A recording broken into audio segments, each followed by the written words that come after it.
Hi guys, this is Stephanie and welcome to my channel. We all know that yesterday was Valentine's Day and there is a social news trending on Chinese social media. So here's a video, find anything that is abnormal for you. The reason why I muted is because they are speaking Chinese, so I will just be explaining to you. What happened is a foreign lady proposing to her Chinese boyfriend.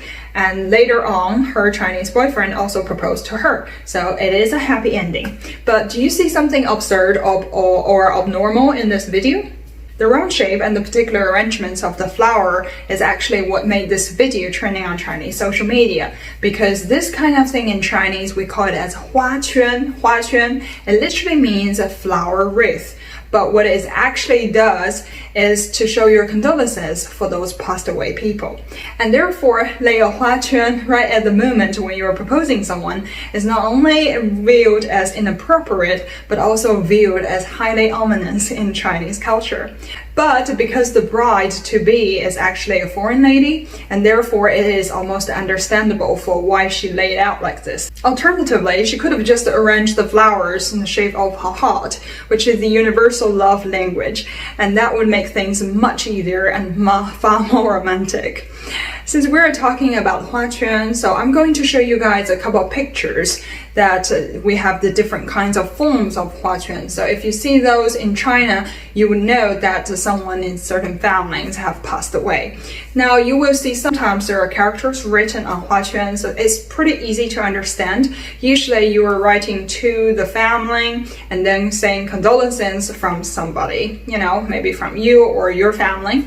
And of course we have some condolences sentences or poems which you could also write on there. So those are the traditional 花圈. The 花圈always be made of flowers? Actually, no. In China, the most popular 花圈 is actually made of paper. We use papers to create the shapes of the flowers and then put it in the round shape, and that is 花圈. You might be asking, is that the only form of 花圈? Actually not. These years we have also seen the so-called LED 花圈, LED flower wreath. So what happened is because not only a 花圈 is very expensive, but also can be harming the environment to a certain extent. You might need a lot of 花圈 when certain people is passed away, because that is a good and respectable way to show your condolences to the family. So a lot of the friends might choose to give the family a 花圈.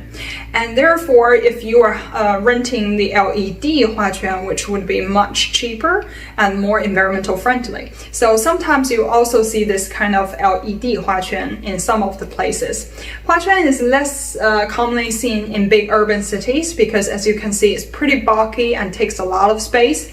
And with that being said, if you are living in the urban area, you don't have a lot of space to actually put this. People who live in the big cities or have relatively smaller living space actually chose various other forms to pay their condolences to the family. So I hope that has cleared some of the doubts that you might have. If you like this video, please subscribe and I'll see you next time. Bye bye.